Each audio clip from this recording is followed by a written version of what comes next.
at the Dalston Superstore in East London, and I've caught up with King Mob. I've taken all the guys down into the basement for an interrogation to find out what it's like to have the King Mob experience.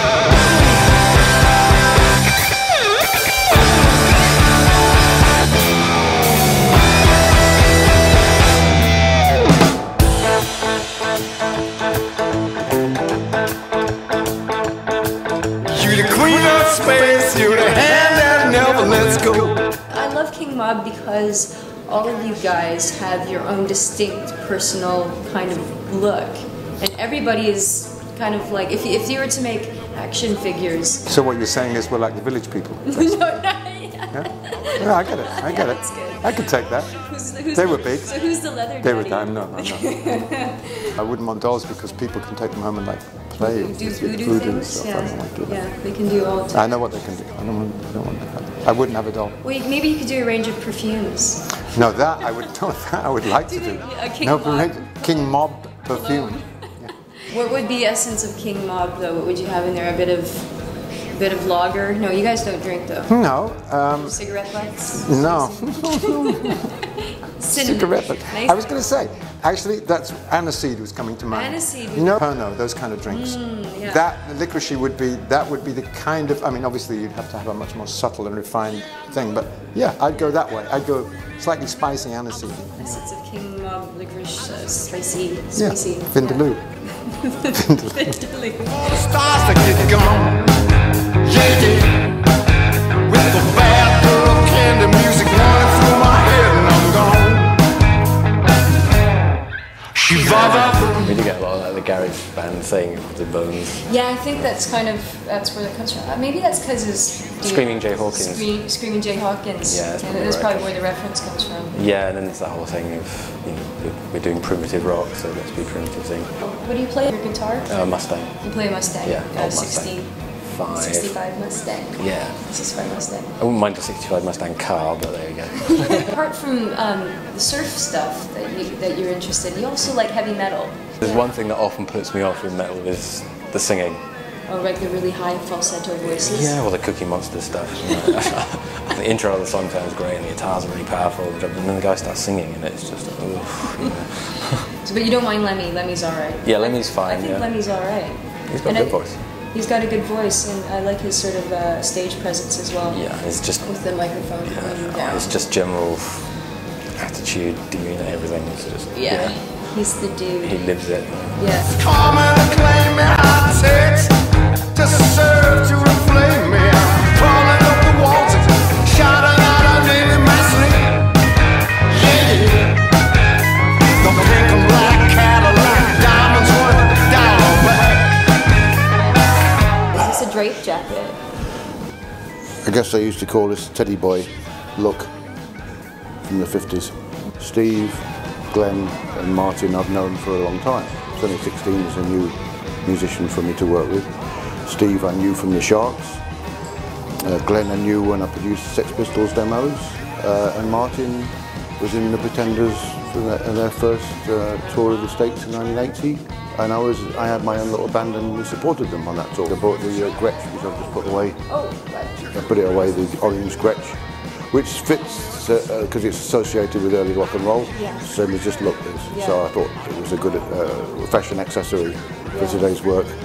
And you do something unique with all of your guitars in which you customize them slightly. Well, I do like to customize them, yeah. I like the sound of the Gibson and that guitar is a Gretsch. So I put Gibson pickups on the Gretsch, so it's kind of a hybrid Gibson and Gretsch. All the good time used to be here, but now it's gone. Yeah, we're ready for the USA. All right. Yeah, we're ready for the USA. So you've played with one band, the Pretenders. 33 years. Yeah. So what's it like with the King Mob experience, with the setup and? The King Mob thing, it's really fresh. That's the great thing about starting a band. Quick rehearsals, quick album, and get moving on it, you know, and everybody's into getting the gigs together. So yeah, it's exciting because it's fresh, you know. We haven't had any arguments yet. This is great because it's a new band that's just doing what each individual does, and it all comes together and either works or it doesn't. Yeah. And the first day we rehearsed just to see if it worked, it was working fine. Great. And then it's great to work with Glenn, you know, drums and bass, and Glenn's really solid and it's easy.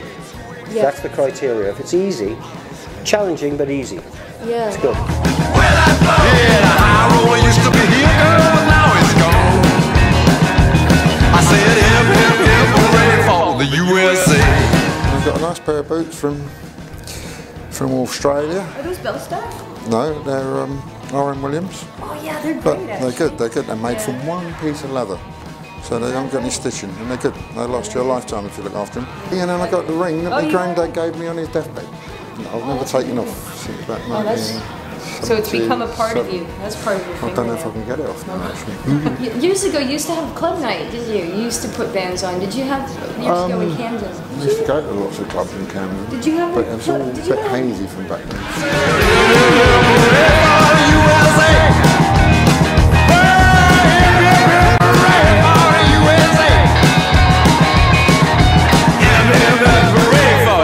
USA.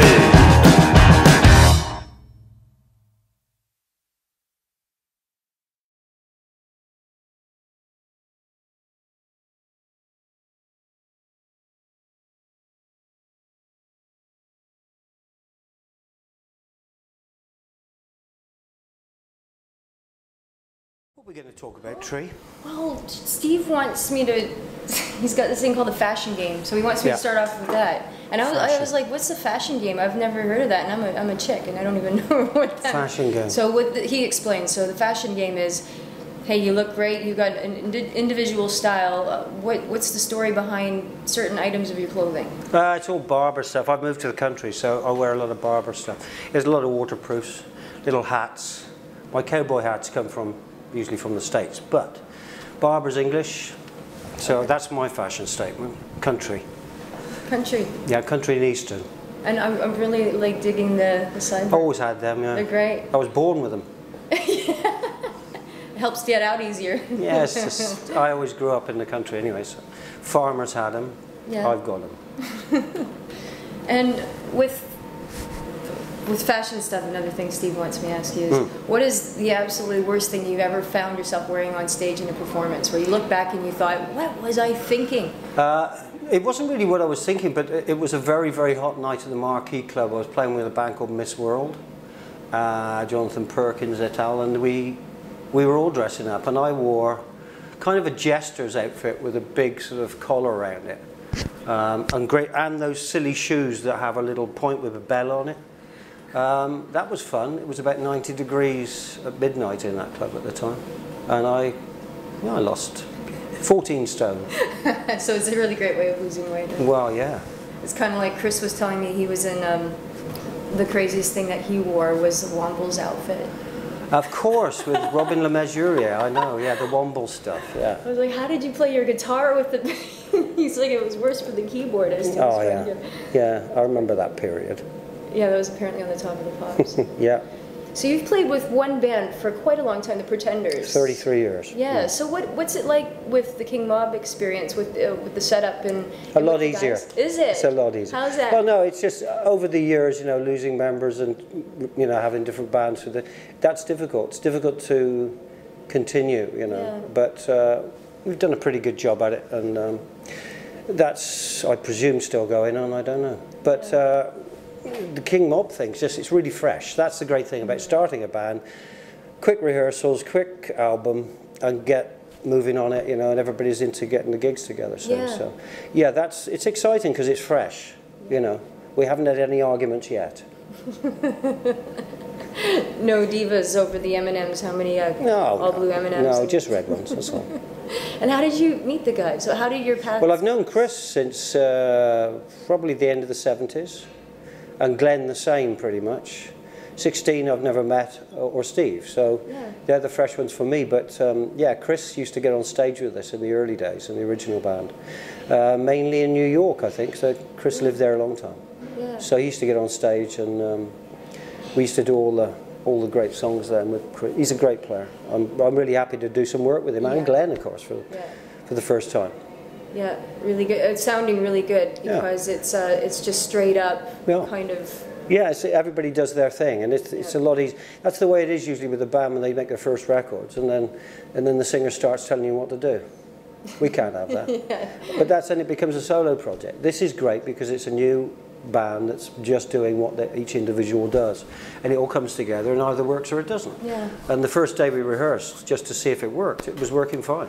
Great. And it's great to work with Glenn, you know, drums and bass, and Glenn's really solid and it's easy. Yeah. That's the criteria. If it's easy, challenging but easy. Yeah. It's good. And as a drummer, how would you be? How are you influenced? I've heard that you're influenced a bit by soul music. Always. And so how is that kind of worked in with this sort of outfit? Well, it teaches you different parts. Really, on a drum, from a drum perspective, you have anybody can play straight 4/4s and bash it all day, but you've got to have some degree of subtlety with it, and you get a lot of that from soul players.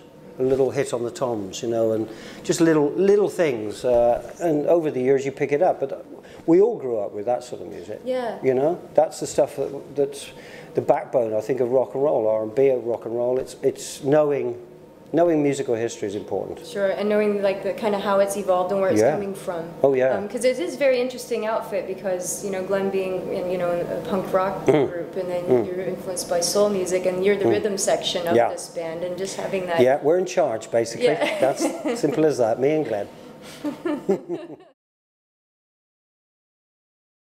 All right. Well, I'm loving the look. So. Rented. What's the story? It's just rented. Morning Glory. It's just rented. You rented it, the whole thing. Yeah, it's a rented outfit. You know, Dalston rental. That's right. I don't have any clothes. I just well, there's the Oxfam. The Oxfam is always good, and if you go very early on a Saturday morning, people have left on the Friday night, and you can just get it for free without actually paying Oxfam. Oh, is it just left on the? Well, it's just left on the pavement. So I just usually take that home, and then kind of more or less my outfit for the next day. Right. So you just get random sacks of clothing. Well, yes. Yeah. Well, it's good. It's amazing what you can find. Yeah, it is good. What about a King Mob perfume then? We could do that. I could see that. So something with a little pepper spray, something like that. You know, mace. Kind of touch. Just like a watered down mace. With a little aniseed might be nice. A little bit. Oh yeah, one of those. Yeah. Oh no, we're going big business now. Yeah, you could use it to ward off all the, you know, obsessed fans that you might accumulate. Keep them away from my door. Yeah. You know what? Now I like obsessed fans. Okay. You know, I'm of an age where I think they would be fine. If I was younger and had obsessed fans, it would have been. I'd have worried about it. Now what the hell? Come on. Come on. Get me. Yeah. What would you say was one of the, you know, the worst fashion choices for an on-stage performance? I've had a few bad ones.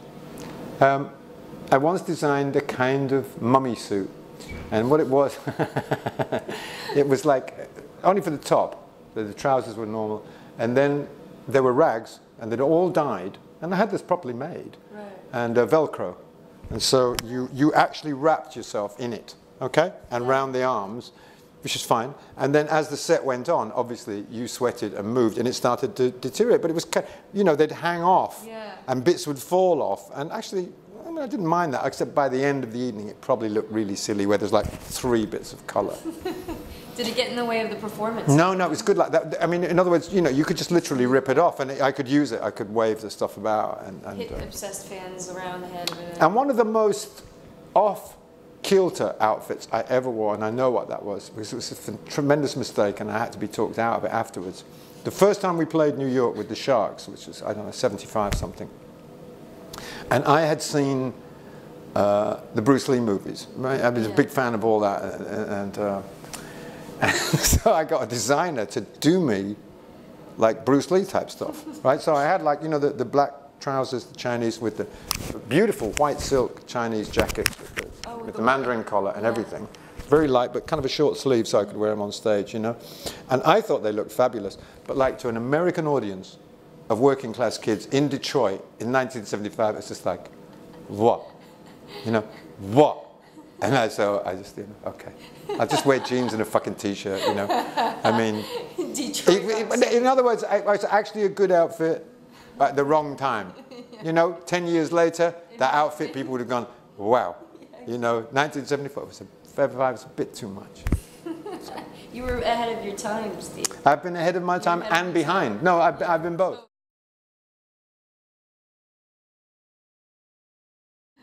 Were you able to use any of what you got before, or was it just... I don't know. I guess not. Yeah. You see now, it's not quite so easy to... I know, it's not when you're thinking about it. And it's so funny talking about clothes too, because it's like, hey, what do you wear today? Anyway, I like that though, that's cool. The t-shirt. Yeah. Who's that by? Just don't know. Don't know. Someone gave it to you. Yeah, another something I acquired. Yeah, I know, everybody, every single person's acquired something. Yeah, the only thing I actually bought was my jeans. Yeah.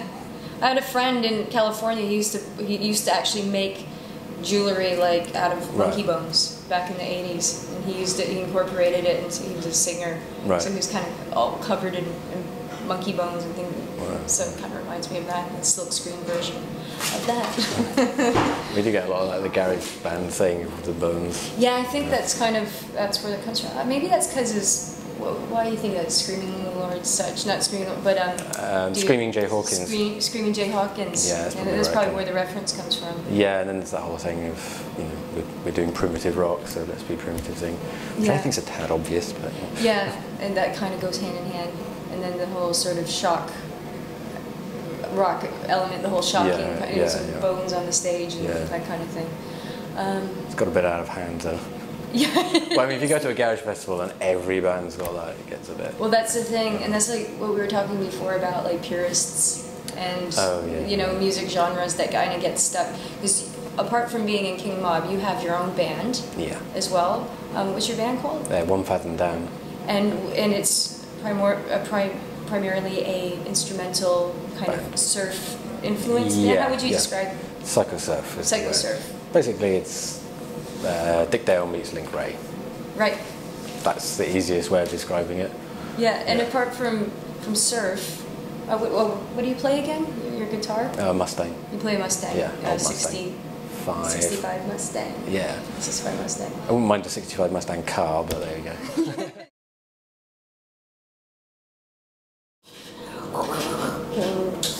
Ready? All right, hi. Hello. You look great. You look fantastic. What is it? Is this a drape jacket? I guess they used to call this a teddy boy look from the 50s. Right. So is it called like a drape coat? Yeah. I guess so. Yeah. How did you acquire that? I think this came from after the Roxy Music tour I did a couple of years ago. I had lots of outfits, and this seemed to fit me, although I hadn't worn it until today. Oh really? Was it just in your closet? Yeah, I picked it out for today, I think. Oh good, well good choice. So what's the teddy boy, where does that come from, that name? It's supposed to be Edwardian, teddy meaning Edward, but apart from that I don't quite know why or get the connection really. Edwardian style of dress. When it was big in the 50s, teddy boys were supposed to be hooligans. Really? They're the people that when the early days of rock and roll, they would go to Rock Around the Clock with Bill Haley in, and dance in the aisles and sort of rip the seats up. And, well, that was what all the stories were. Whether they actually, how often that happened, I don't know. One of those things where the press that got hold of it, and then of course everybody started to imitate the stories. Okay. You know how that happens, It becomes urban legends. Yeah. And then... Or myths. But that's myths, yeah. That's how the teddy boy thing started, yeah. And it was always associated with the early rock and roll days. So do you have any razor blades under there? No. No, this is a non-violent drape jacket. Non-violent drape jacket, yeah. So would you say that you had any fashion choices that you've had on stage that you've looked back and went, whoa, that's probably the weirdest thing I've ever worn on stage? Well, I've worn some pretty weird things. I suppose the weirdest would have been the Womble outfit on Top of the Pops. How did that happen? There's a musicians' union rule that if you're playing a record, you have to get the call to promote it. because they want to create jobs for the musicians. It's a bit of a silly thing, really. And most of the musicians that played on records, I can't be bothered with it. But I thought it'd be quite cool to say I've been on Top of the Pops as a womble. Yeah, exactly. So that, you know, years later I could do an interview like this and that'd be a talking point. Experience. So how did that work in the suit with the guitar? Well, you can't actually play, or it's very difficult to play with the guitar out there because you can't see what you're doing. But we just used a mime. And it must have got quite hot. It got quite hot, yes. It was hot and uncomfortable and smelly, yeah. But it's good because you were all covered up. Nobody could see where you were looking. You were kind of like, could be like a fly on the wall, you know. People would be looking at you, but they couldn't see you looking at them through the little eye holes. Yeah. So with the King Mob experience, you played in a lot of different bands and a lot of different setups.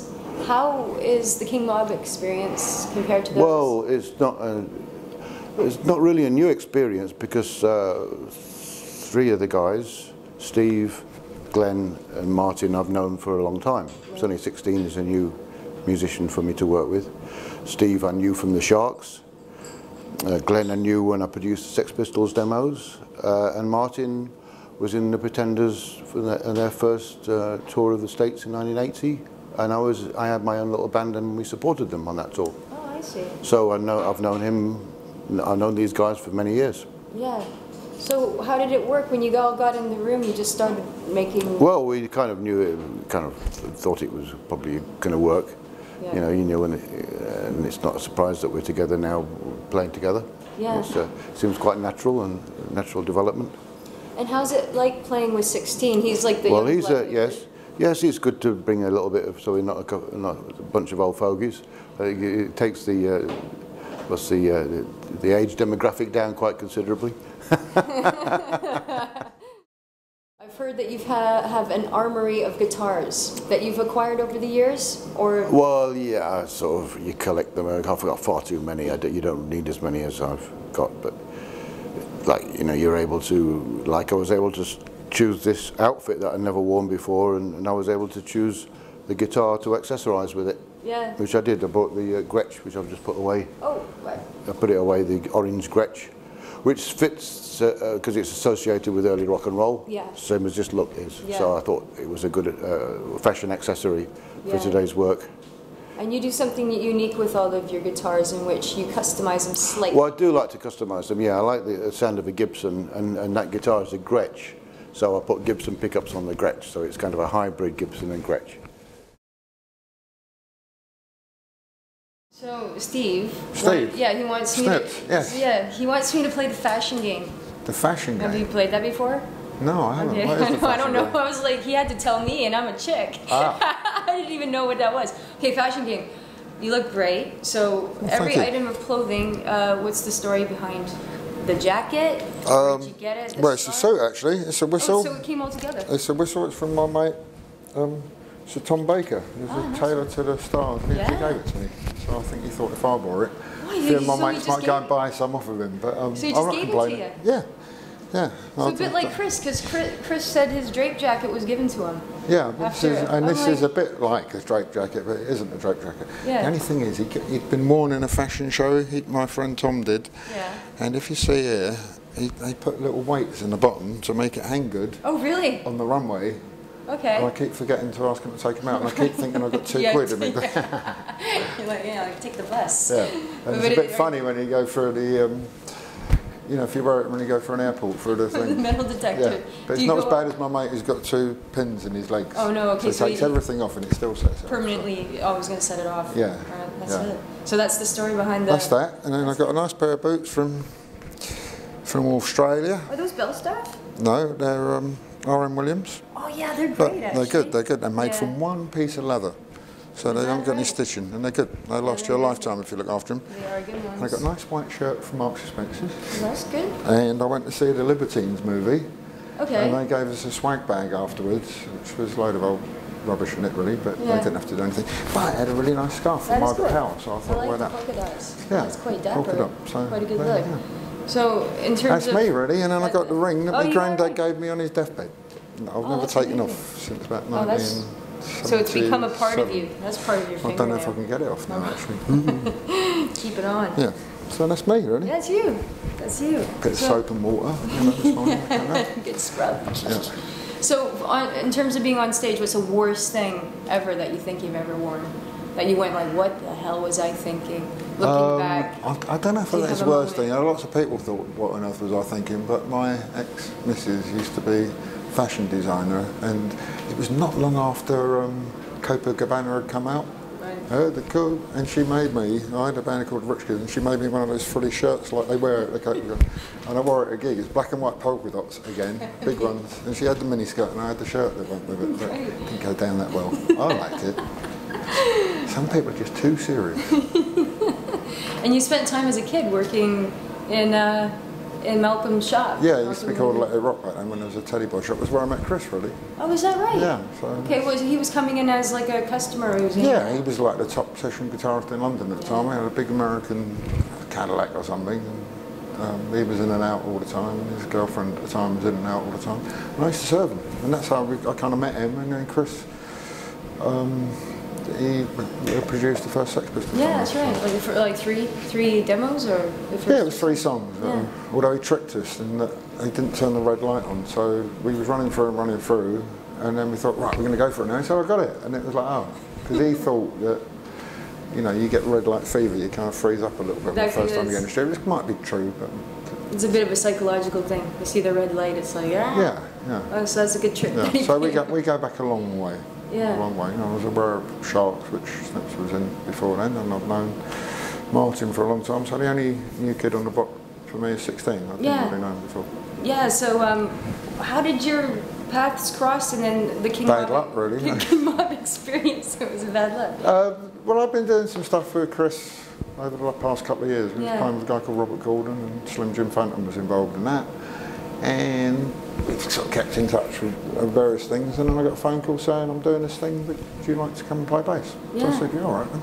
And then it all just Simple, sort I just like playing, you know. Yeah. I sort of do loads of different things, but I do one thing really, which is play music. So. Yeah, it's good. It's a bit of a super band in a way. Well, it is think super, it's- but I don't know whether it's a super group. You know. No, but it's like super in terms of like legends and great. We've all been round players. about that, yeah. Great Yeah, players, well, that's you know what I I kind of mean? like about it, you know. I like Yeah. playing with people who are good. I think if you play with people who, I mean, Chris, fantastic guitarist, 16 is great, he's a great drummer. If Yeah. you're playing with good people, it sort of ups your game a little bit. Yeah. Whereas if you're the best one, then it sort of drags you down a little bit. That's the thing, and I think it's also about the music, because the music is really just, it's straight up, just Yeah. good music, rock, just good Yeah. old rock and roll. It kind of rocks, hey, we rock.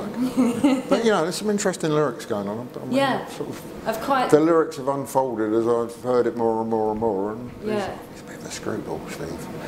Oh yeah. Yeah. He's But in a good way. And you know Steve from Sharks days? Well, didn't know him that well. I think I Right. met him a couple of times over the years. I was aware of him, but I didn't know him. Yeah. So it's only sort of through doing this that we got better acquainted. Yeah. But, you know, I dig it. It's good. I dig it too. So I'm looking kind of, forward yeah, playing live. Yeah. I'm looking forward to the live stuff. Yeah. I think that'd be good. That makes 2 of us. What? That makes 2 of us. Yeah. I'll be there in the front row. Should I have a lighter? No, I'll have my mobile phone. Yeah, it's mobile That's the phone new these thing days. now, But isn't what it? I should do is a mobile phone with a picture of a lighter With a flickering on lighter, it. seriously. You know, like those Yeah. TV sets you can get that of like Yeah, a with the log fire. file. That's the equivalent of Hey, that. that's a brilliant idea. Yeah. It's like, you know, iPhone apps. But Sure. I bet somebody's already thought of it. I'm probably, yeah, you know, I'll probably have So to what I'm Google going to that have when to I do get now home. is chat. Now you've let the word out, it's going to go No. around. Yeah, too much information now, it's out there. Well, it was good talking to you. It's really All hot. right, it's hot and clammy in here, but that's because we've been making a video and Yeah, I we've been know, it's putting all- so all much into sweat it, and you know. energy going Gotta into feel the air. vibes It's and going into the air. yeah.